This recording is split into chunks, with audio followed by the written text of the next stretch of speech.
Welcome, everyone. Thank you for joining us. We're very excited to present to you this next lecture in our lecture series. My name is Pierce Paul Policeman. It's my pleasure to serve as the Executive Director of the American Center of Research. We're excited to have all of you here with us today, whether it's morning, night, or afternoon for you. It's all of that for us right now. And we're very, very excited to have this lecture today. It's my pleasure to turn this over to Dr. Helen Malco, Associate Director, who will take us away for the rest of the talk. Thank you very much, Pierce Paul. Good evening, everyone. Good morning, depending where you are. It is my pleasure to welcome you to our third lecture this spring. Before we start, I would like to remind you to please send your questions through the Q&A button on your screen. We will try to address as many questions as possible after the presentation.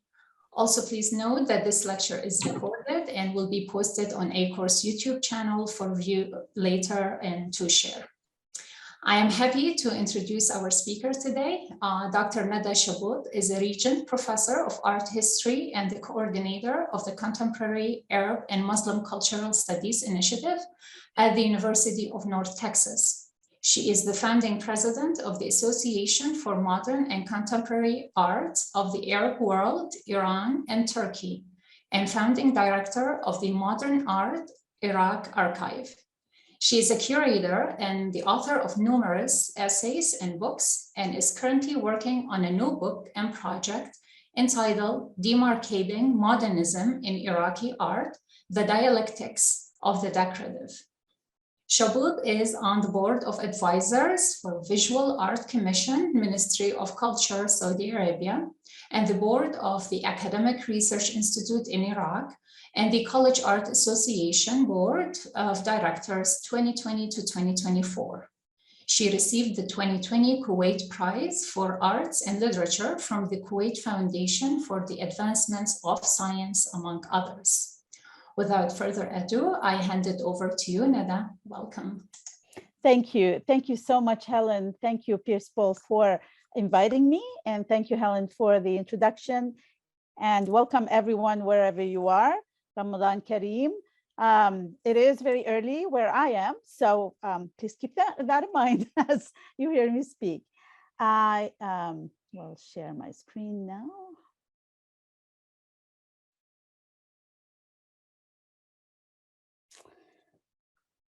Okay, so my talk today, I was invited to talk about a project that is an ongoing project, but what I will do is I'll walk you through how this project came about and where we are in the process and what we aim to do, since it is still a project in process.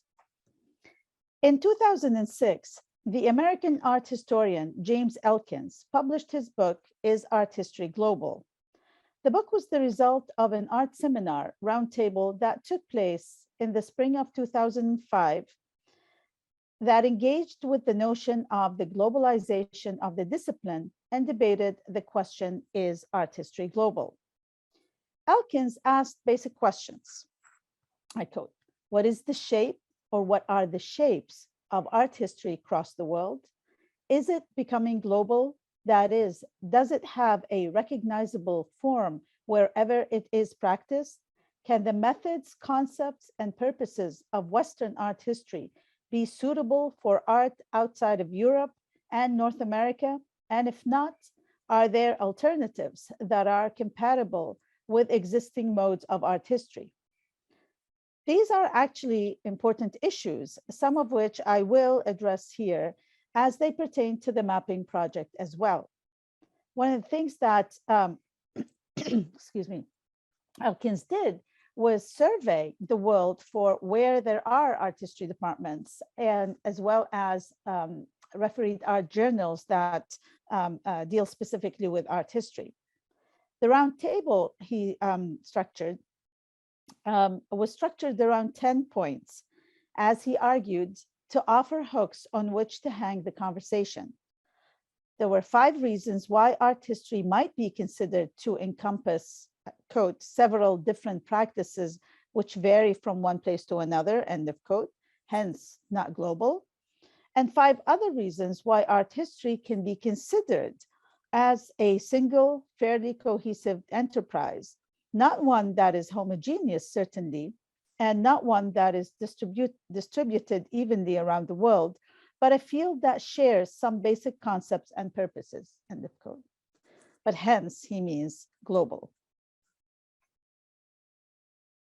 What is specific to Elkin's inquiry is the question of worldwide dissemination of the discipline of art history.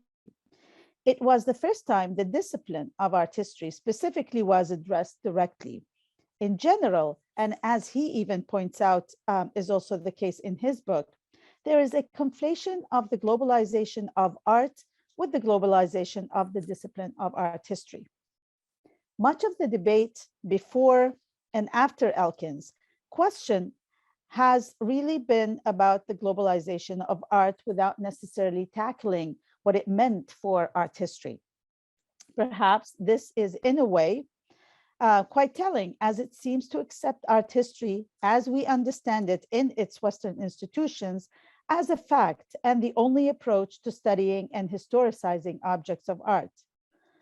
For those of us who teach the arts of what has been celebrated as the other, the non-Western, the post-colonial, we have been focused on 2 objectives: to challenge the canon of art and to decolonize art history.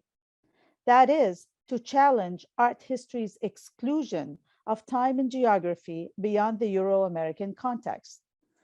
The more recent calls for decolonization ask us to further explore the achievements and failures of post-colonialism.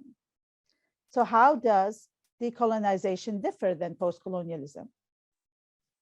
I argue that the historical specificity of the decolonial is predicated by the mobility and accessibility of the global age. That despite different socio-historical conditions, the post-colonial and the decolonial still share a similar theoretical framework to some extent. The main difference, however, is that decolonization calls for abandoning Europe as the point of reference, and hence, in essence, is calling to decolonize the post-colonial. As such, the decolonial takes off from where post-colonialism, feminism, etc., stopped, or perhaps rather failed to extend beyond the specific exclusions for which they advocated. Decolonizing art history would entail a process with several stages that starts by accepting the need to reframe how art historians categorize the world. In other words, a re-education of sorts. For example, at the moment, it seems that art history starts by accepting modernism as a European event and accomplishment, and then extends back and forth in history without questioning the European primacy. Consequently, everything else in history that falls within the sphere of European influence is elucidated as what led to modernism or is its eventual product. Anything that is outside that frame of influence is an other that exists in a perpetual state of comparison, trying to defend its existence as worthy of inclusion through explaining its dire consequences and history that are the result of imperialism and colonialism. A circular argument that does not allow the post-colonial to escape the binary. At this stage, with a change in the historical frame, a decolonized art history would start by writing in the particularities and specificities of the rest that has been absent from art history within their own historical context. Art history thus needs to practice an inclusion of equal pluralities. There will be no denying the colonial reference, but it should not be the main and central point of reference for all. As these particular stories come together, we can better comprehend the history of the world as not linear. We would stop teaching the chapters on Islamic art that cover almost 13 centuries, or the one on China as something that happened out of history or almost on another planet, but rather as part of a contextualized history with expanded influence.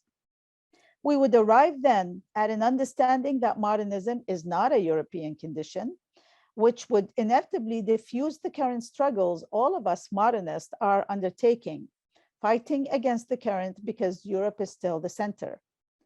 This, of course, would necessitate a reevaluation of the art historical categories and styles that we have, the beloved isms, or at least allow for loosening their rigidities. Imagine how the postmodern would be taught then. Decolonizing art history should happen simultaneously in academia, in writing, and in museums. In time, we hope it would extend to the media and other social outlets.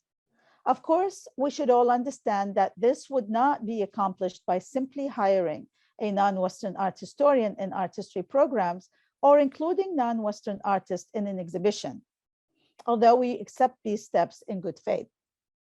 All spaces must start with moving away from Europe as the center and the reference. This is happening more steadily in academia and among younger scholars of the so-called non-West.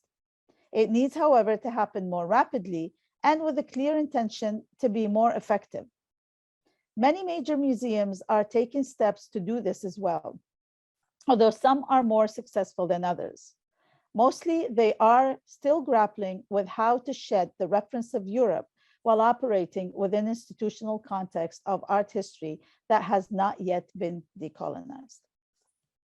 When achieved, a decolonized art history would accept modern and contemporary Arab art not as an other or a non-Western courageously pushing from the margins to be recognized, but as an equal participant and contributor to a larger art knowledge. Then I would not have to compare or defend its objects and production as not derivative or imitative. I would not need to speak of things that look like Cubism or Surrealism, as they are now the only points of references, which is necessarily jeopardizing many of the museum positive attempts that I just mentioned to become more inclusive, yet still restricted by a knowledge produced through colonial eyes. I guess that would also necessitate a reimagination of what and how my area of research would advance. I assume that I would be able to abandon having to assert Arab modernity and focus instead on writing its historiography. One should always dream.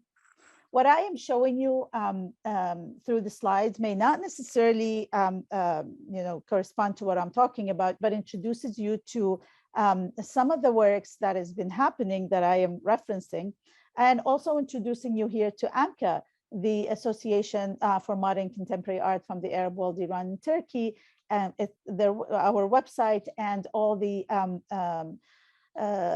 events and programs that we have that sort of partake in the decolonization of the field as I am talking about. But equally, with the increasing interest in the modern and contemporary arts of the Arab world, Iran, and Turkey, the need for the field's historiography is vital. As it stands now, it seems that this historiography is being developed mostly in the diaspora and through a field of art history that has been constructed by imperial and colonial issues, and currently, as I have been arguing, is being reconstructed through our negotiations and challenges from within the institution's framework, and still with the same tools, language, and methodologies. What you're seeing on screen now is sort of what I would call the first generation of books on Arab art, the very sort of popular and for the longest time, the only available book by Wajdan Ali, currently Wajdan Hashimi, Modern Islamic Art, and then the books by Lilian Karnouk that talked about Egyptian art. For the longest time, those were the only books we had. Now, unlike the newer literature that is being developed, those we can say, I mean, one was, Princess Wajdan is in Jordan, but this was part of her work in doing her research, and Lilian Karnouk in Egypt. But the resources still were equally, Western. To be specific, most writing about art of the MENA region today comes from Europe and the United States.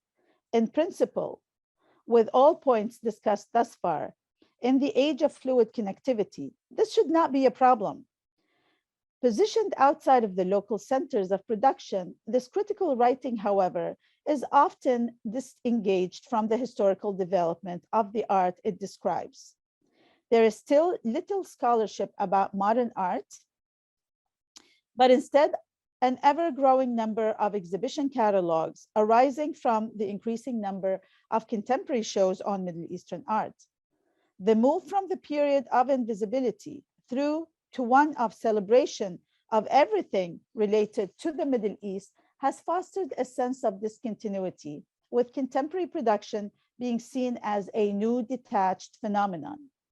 This decontextualization is echoed in the displacement of centers for interpretation from the region itself to outside of the region, a trend magnified by diaspora and the mobility of many contemporary artists. This situation, of course, affects local perception and reception of contemporary visual production.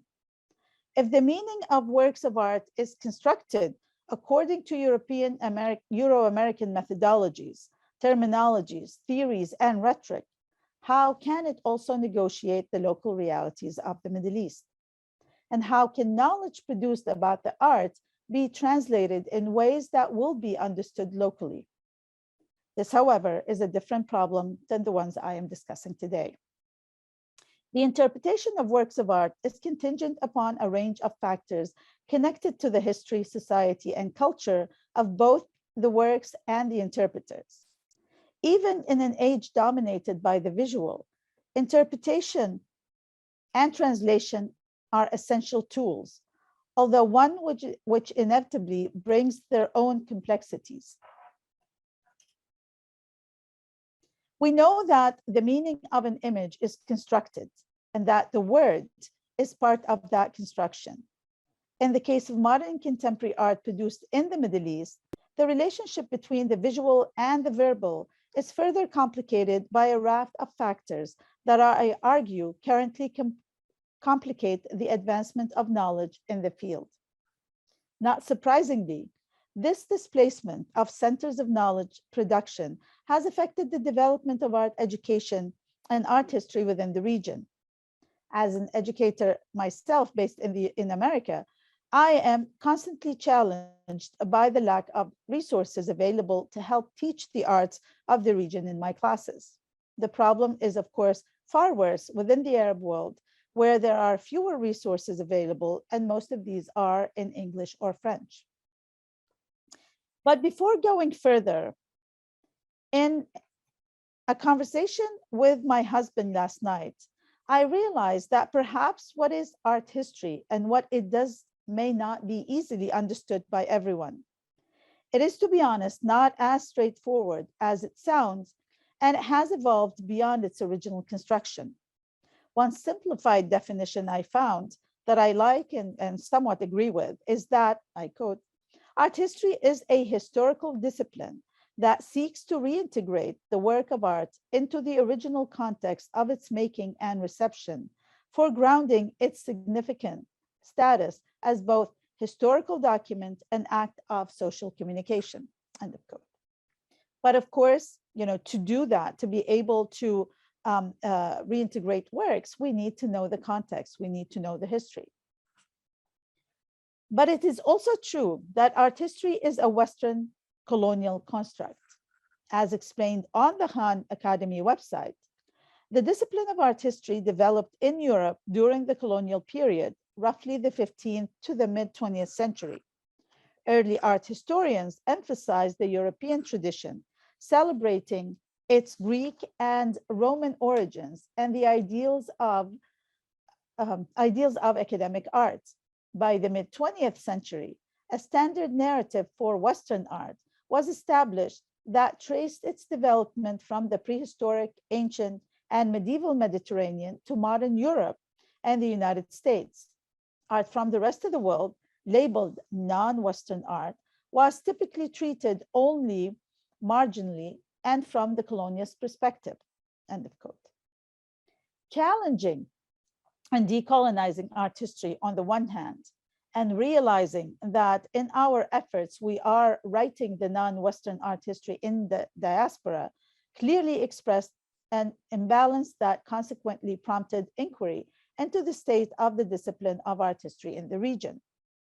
In a 2017 article, the media outlet Al-Fanar commented, quote, "The market has raced ahead of academia.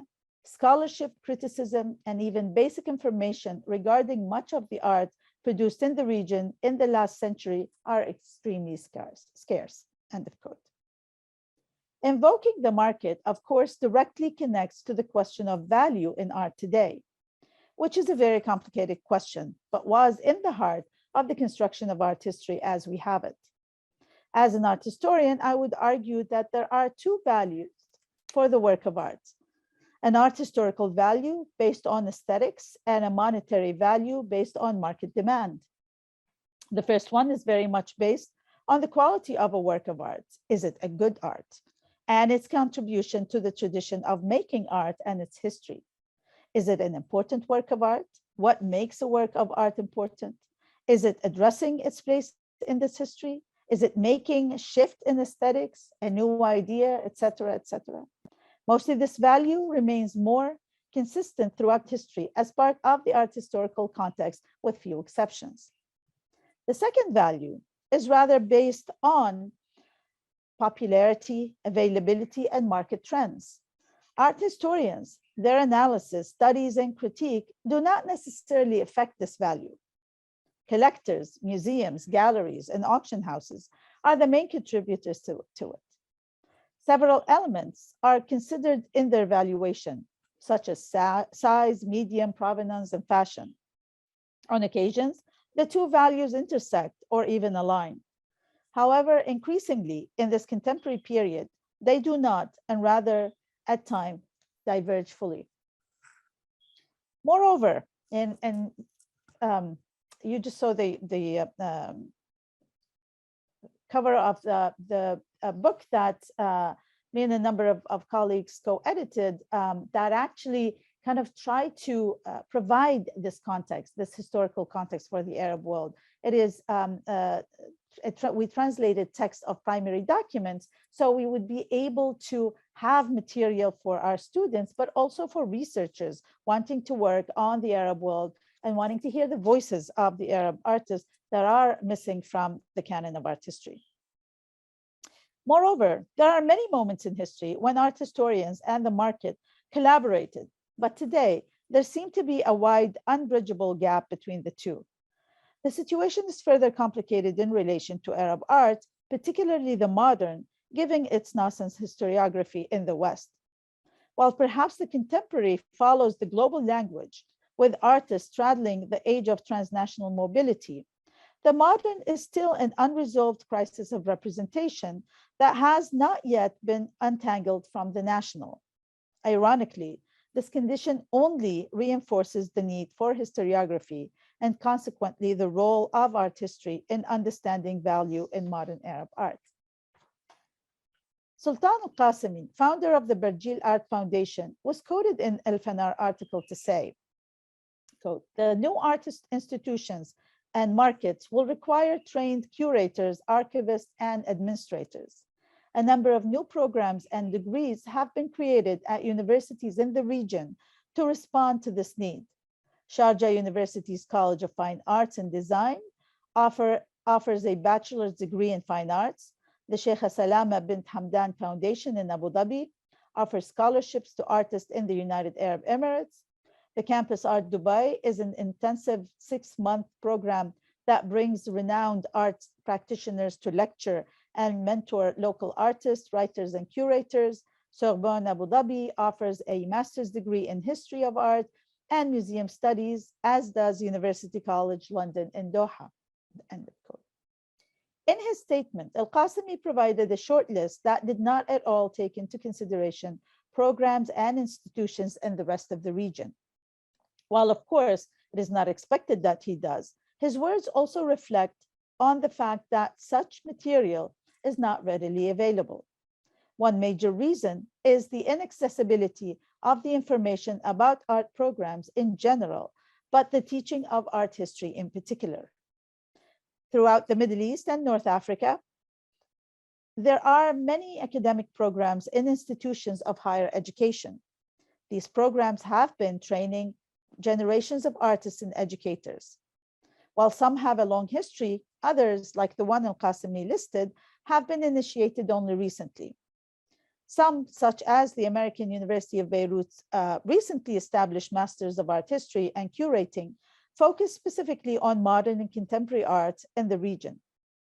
Moreover, students also chart their own trajectories of studies, working between architectural history, graphic design, and studio art in schools that might not offer degrees in art history.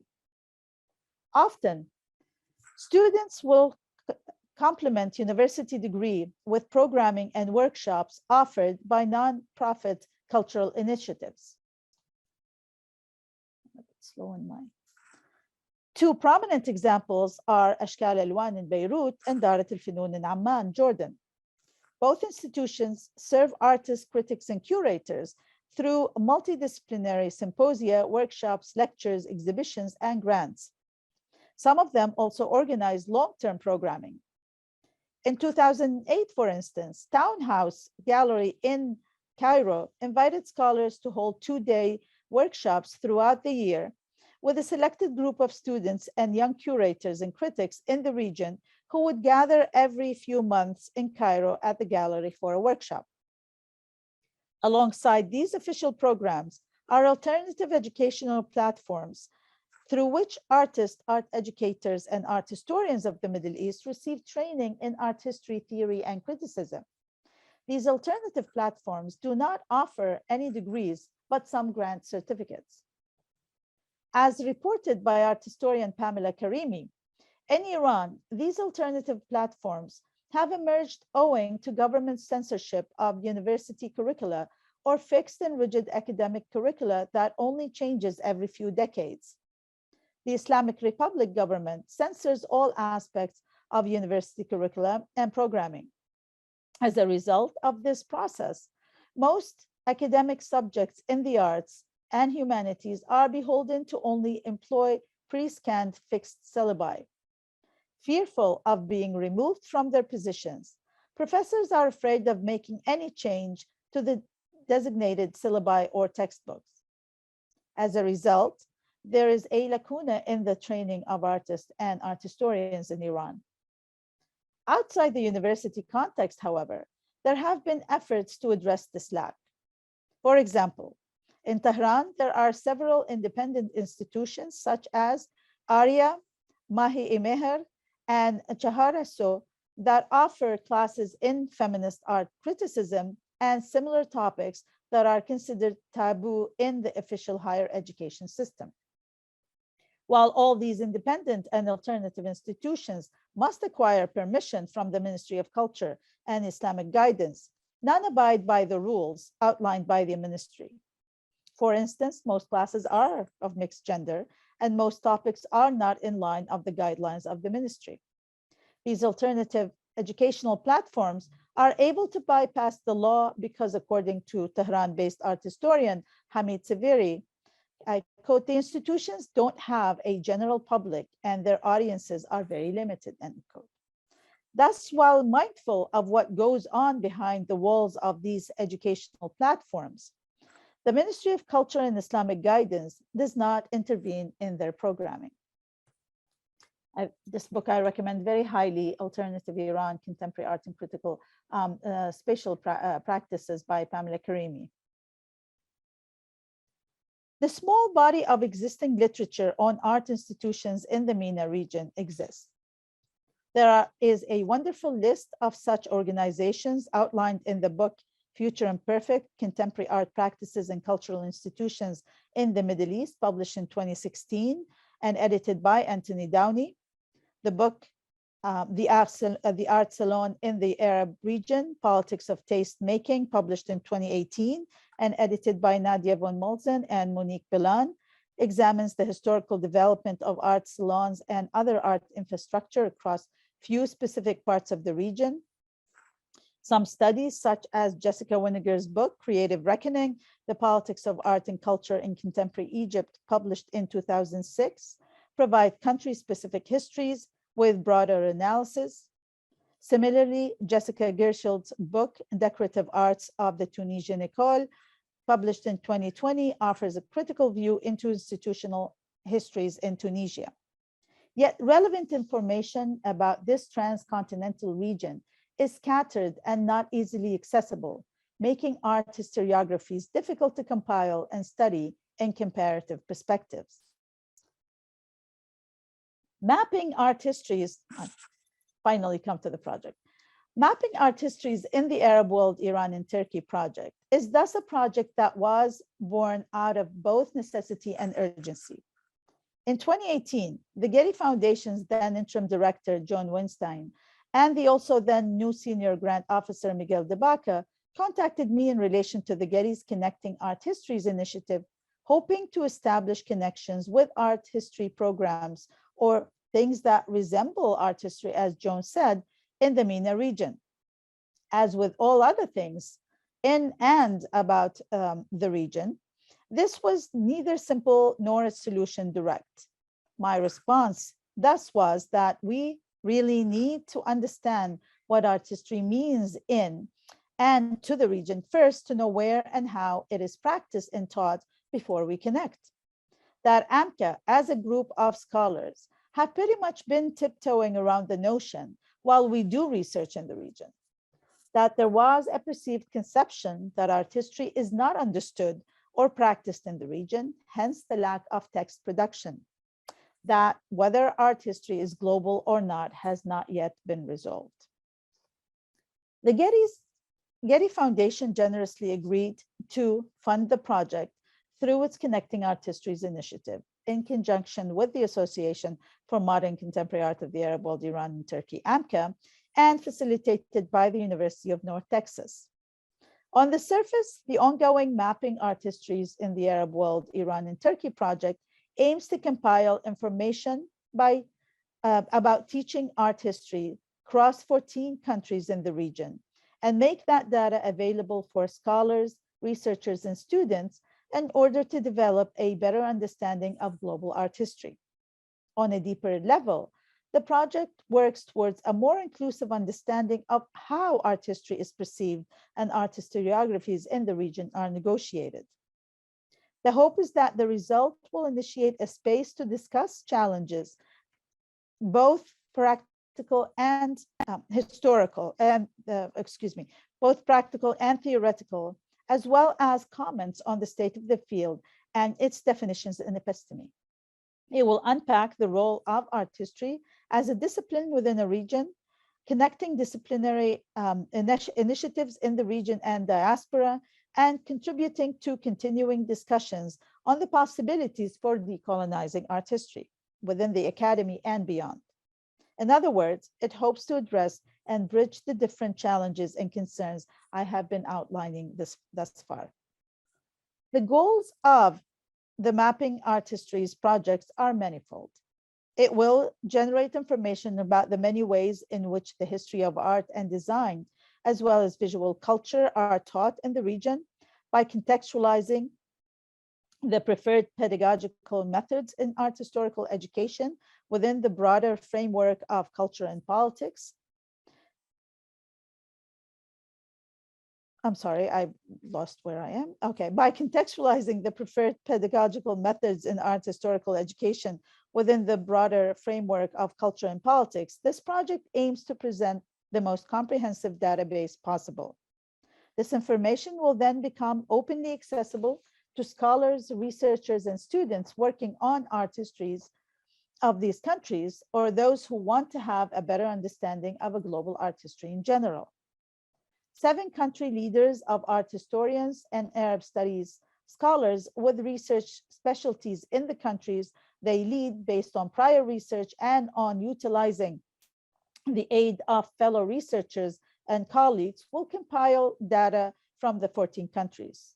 We are, of course, very aware that we cannot have access to all the countries in the region for different reasons, such as current active conflicts and difficulties of collaborations, as well as different priorities under the specific circumstances. Nevertheless, the countries chosen represent important centers of art, cultural production, and educational development, at different points of the 20th and 21st centuries.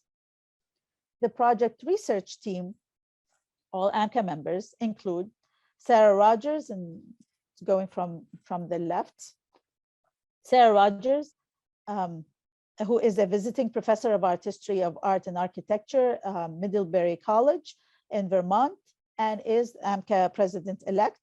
She covers Lebanon, Jordan, and Palestine. Jessica Gershels, associate professor and graduate studies director in the Department of African and African American Studies at the University of Kansas, and is the AMCA secretary, covers Tunisia, Morocco, and Algeria. Pamela Karimi, associate professor of art history, College of Visual Arts, Visual and Performing Arts at the University of Massachusetts, Dartmouth, and is the AMCA treasurer, covers Iran.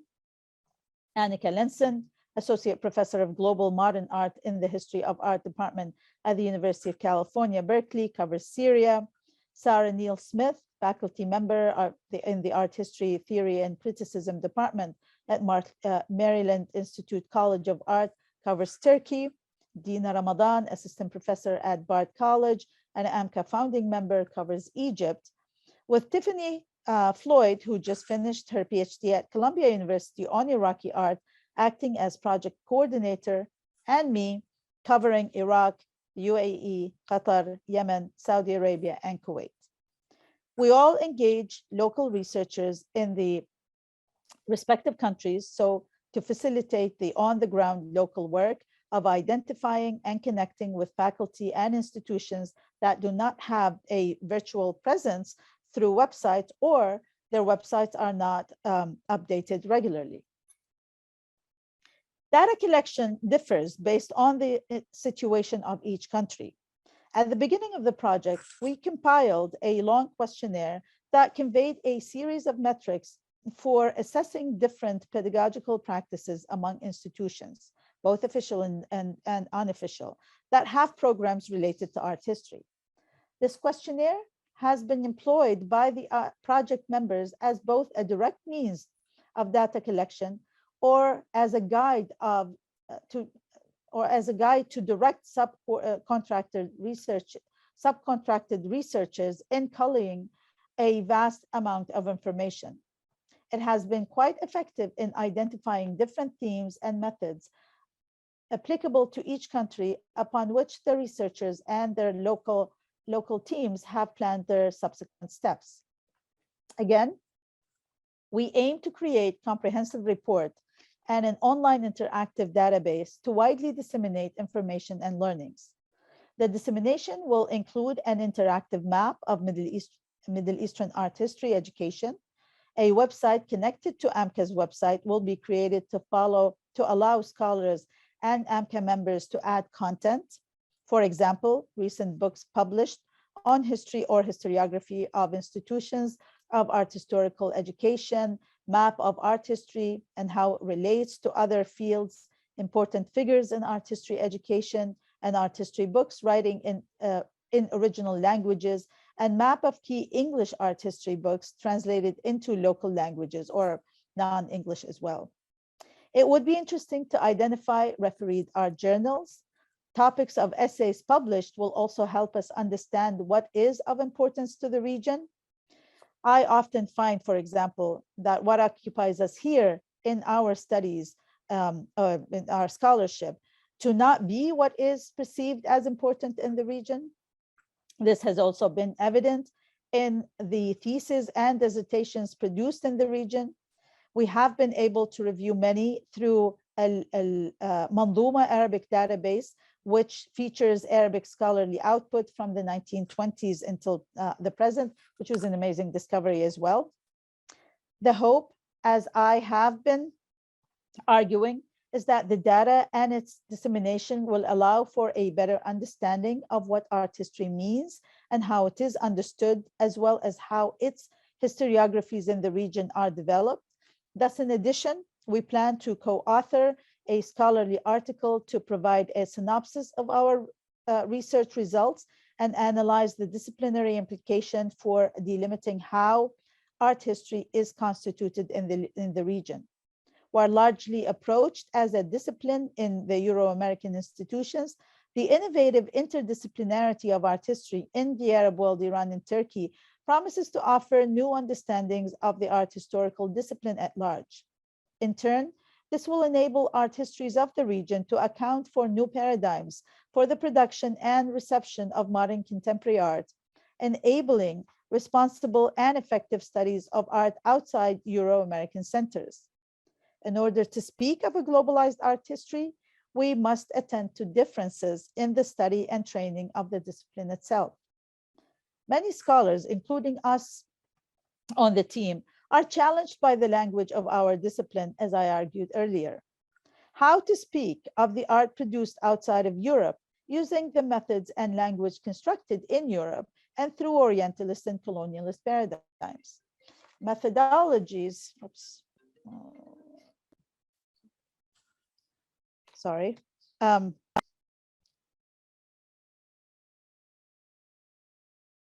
methodologies, or rather the need for new methodologies that arise from within each locale, are very important and much needed. We are hoping that this mapping project will aid us in our efforts to develop some. From the beginning, the project encountered many challenges that forced us to continuously revise our parameters and approaches. As with all other things today, the project was also affected by the COVID spread and restrictions. We had intended to collect data last summer, mainly as we traveled. Of course, all was postponed. We got an extension thanks to the generosity of the Getty Foundation, but also we developed new understandings of the role of digital platforms, opening up other possibilities for the directions and growths of the project. Social media platforms became an unexpected yet fruitful resource. With the plethora of online lectures, panels, and forums that sprung online in 2020 and 2021, many of us found alternative ways to engage with art history of the region. For example, I discovered the extremely active programs organized by the Dean of the Fine Arts faculty at Al-Qadisiyah University in Iraq.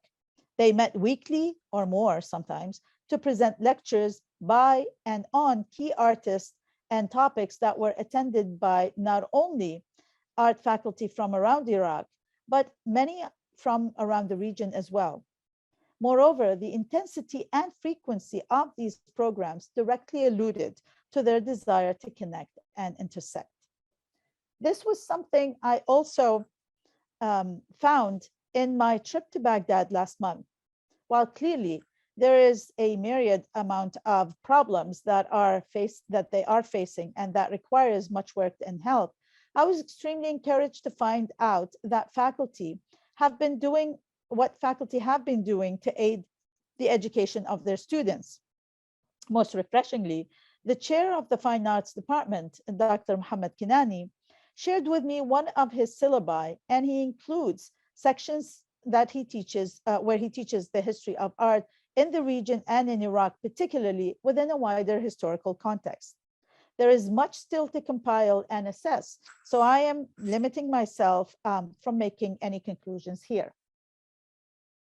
The project is still ongoing. Despite the existing data we have compiled, we still have much to do.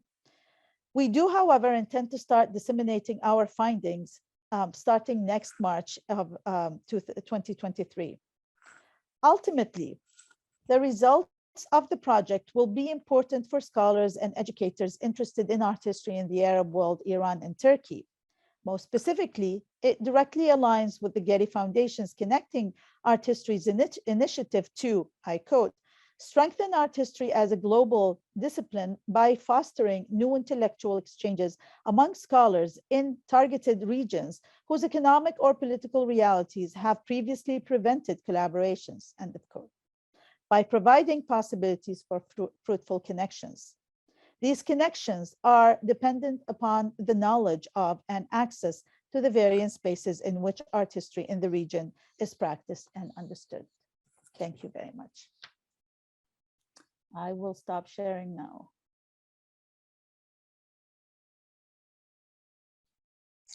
Thank you very much, Nada. Very interesting presentation and really informative. And it raises so many questions and it makes you think of so many things and aspects of the field of art history and also of my own field as an archaeologist. So archaeology is not very different from, the discourse that you just described for art history.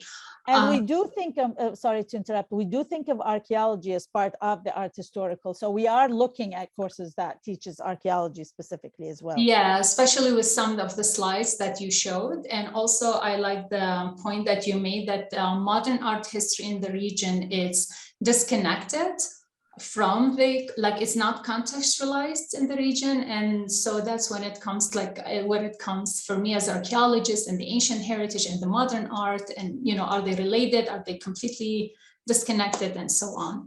So we do have a few questions. Let's see. We have a question. It was great seminar. However, there is one issue that must be explained. For example, there is a group of individuals who have had a certain behavior throughout history, the exclusion of another group, and their position was to reject that behavior, which led him to charge. I'm sorry, my question is, are you going to show true or false art history at the university or school? I'm not sure I'm understanding this question. Sorry. Me neither. Yeah, so if you could try to rewrite the question, that would be helpful. And Arabic is fine too. If Arabic if is fine as well. Yeah. Let's see. Okay, so I think there are other questions coming in. In the meantime, I have questions. So what you presented at the beginning, I thought we maybe lack departments of art history in the region. Just because we have archaeology departments, but I don't know if art history department are standalone departments in our universities in the region. But then you presented the departments in mostly Gulf states, and then in Iraq and Lebanon and other countries. So it feels that it's a combination of us not knowing about these departments and programs, and therefore we are not aware of the production that actually happens in the region and in diaspora, or what's going on there? Yeah, so this is kind of interesting because that means also that we're not thinking in the region of art history as an important field. This is why I felt the need to sort of define what is art history. And there's this, even in many colleges in the United States here, you don't necessarily have, and even when you have a department of art history, its use is to service everyone else. So, the studio art students, design students, and, whatever they're studying, they're taking art history courses. So the main goal seems to be to help them understand the context, but not really that art history, even though, of course, we have to continue our own sort of identity and our own research. Now, in the region, there are, in the newer institutions, and when we think about what's happening, whether the Sorbonne or American universities, those sort of follow the curricula of the countries of origin, and so they're bringing with them their own understanding of what art history and the Department of Art History is or does, which could be tricky because that's almost an intervention in the practice of the country that they go to, but also that means that we're imposing our own understanding of what art history should be and how it should be taught. The James Elkins exercise, which actually is a lot more important than people realize, specifically looks into the supremacy that we have, which is part of that colonial heritage that, well, we do it this way, so it must be the right way, right? These are the methodologies of art history. This is something we even feel when we have international students coming from countries that have a very different understanding of what art history is, and we have to force them to conform to our practice because it is an American institution, and they need to pass our standards. But this makes me so aware of this discrepancy in understanding what art history should do. So in the region, I did a Fulbright at Jordan University in the College of Fine Arts. So and I taught art history. I taught modernism, I taught postmodernism, but of course there is no major in art history in the college. Mm-hmm. So art history is taught to support and service the other sort of majors, which is probably the majority of how the art education in the Arab world was developed. There is a teaching of art history, but not necessarily always the Department of Art History. No degrees in graduating, students with an art history degree. Okay, do you think that's a problem? Do you think it should be given more importance, or like standalone department with that bring forward the way art history is understood and, done in the region? Or do you think, no, it's okay?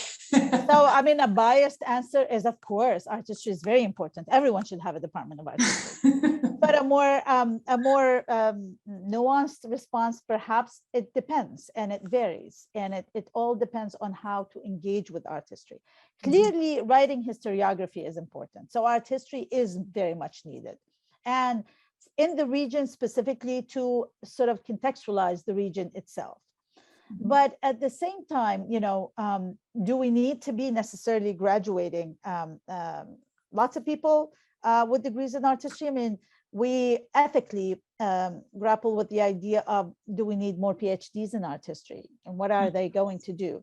And so, I mean, that is a much larger sort of question. But we certainly do need to understand how historiography is developed, give it more weight and more importance, because it is really important for the region to sort of historicize its own art, as opposed to us imposing, our own interest and our own sort of lenses on it.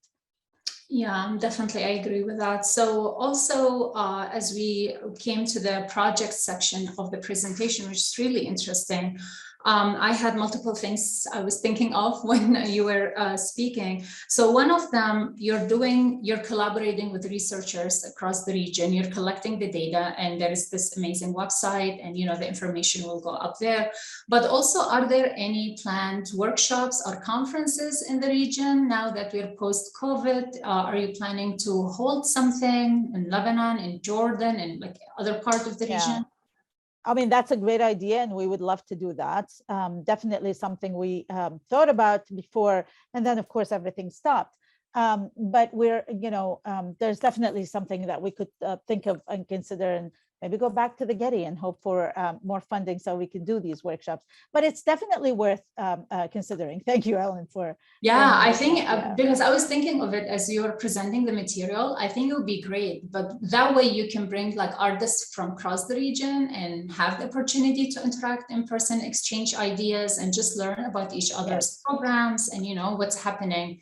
As you showed in University of Qadisiyah, I wouldn't even guess that's happening in there. Like it's amazing. I know, it was amazing to discover.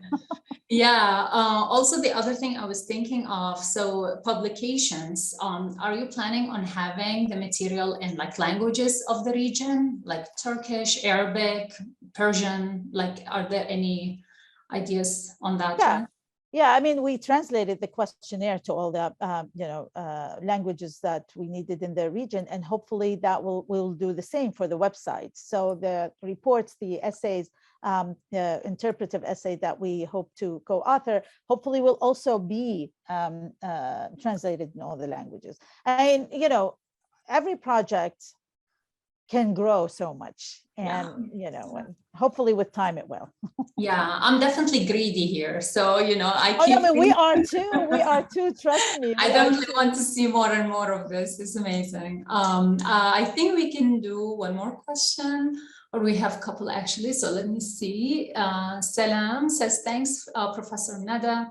How could the actual diaspora artists cooperate with the official institutions and cultural ministerial interventions. Thanks. Thank you, Salam, and nice to see you virtually. I mean, if I understand, do you mean in the institutions and ministries in the countries of origin? Well, I mean, while I was in Baghdad last month, Al-Wasati Festival happened to be on. And one of the things that the Minister of Culture wanted to do is, as he explained, is to bridge that gap between insider and outsider. And he invited a number of artists. And I think I intend to do that more often and do workshops where, artists from diaspora can come in, and there will be exchanges and discussions. And so the idea is, and if we want to think about a global construct, whether it's art history or anything else, we do need everyone to partake in making this. And on the one hand, I am of Iraqi origin, but I am also American, right? So, and I have lived, to be honest, longer in the United States, and I was educated here and trained, and I teach here. But I am very aware, for example, that I want to understand Iraqi art or Jordanian art from within its own language and not in my imposed language. So I need to be back and forth so I can have a better understanding that kind of, intersects or extends over both countries. And I think that's what everyone in diaspora could do. I mean, we need to start thinking as global citizens as opposed to national. Yeah. So with that, I would like to thank you so much for being with us this evening in Amman, early morning for you. Again, we appreciate it so much. I would like to thank everyone who joined us. Thank you for the questions. And as I mentioned before, this lecture is recorded and will go up on our YouTube channel tomorrow or the day after.